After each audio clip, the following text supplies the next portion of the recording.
ஒருத்தன் முட்டை வியாபாரம் பண்ணிட்டு போனான். 2 முட்டையை கொண்டு போய் கடையில் கொடுத்தான், இதை வாங்கிக்கோங்க. அவன் எப்படியே பார்த்துட்டு, அவ்வளவு நல்லா இல்லை, போட்டா போட்டா உன் முகரைக்கு முட்டையா அரைஞ்சனா, என்னடா ஒருத்தையும் கூட வாங்க மாட்டேங்கிறீங்க, எப்படியாவது இதை விற்று ஆகணுமேன்னு சொல்லிட்டு ராத்திரி ஆயிடுச்சு.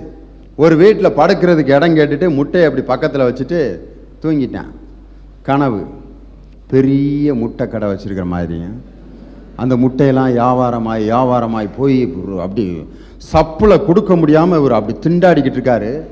அந்த அடிக்க வந்தான் பத்தியா, அவன் ஒரு 5000 முட்டைகள் எனக்கு தர வேண்டும் போட்டா, நாயன் அவனை உதைக்கிறான். கனவுல உதைச்ச உதையில முன்னால் என்ன அடுக்கி வச்சுருந்துச்சுன்னா, அவன் எந்த வீட்டில் ஓசியில் படுத்திருந்தானோ அவன் பானை செய்கிறவன், அந்த பானை மண்பானை ஒரு 200 பானை அடுக்கி வச்சுருந்துருக்கான். போடா நாயன்னு உதைச்சிருக்கான். 200 மண்பானை உடஞ்சி இவன் தலைக்கு வச்சிருந்த முட்டை 5 உடஞ்சி ஊரா அவனை அடித்து நாசமாயி தெருவில் பிச்சை எடுத்துக்கிட்டு நின்றுக்கிட்டு இருந்தான். யார் அந்த காரணம்? இது அளவில்லாத ஆசை.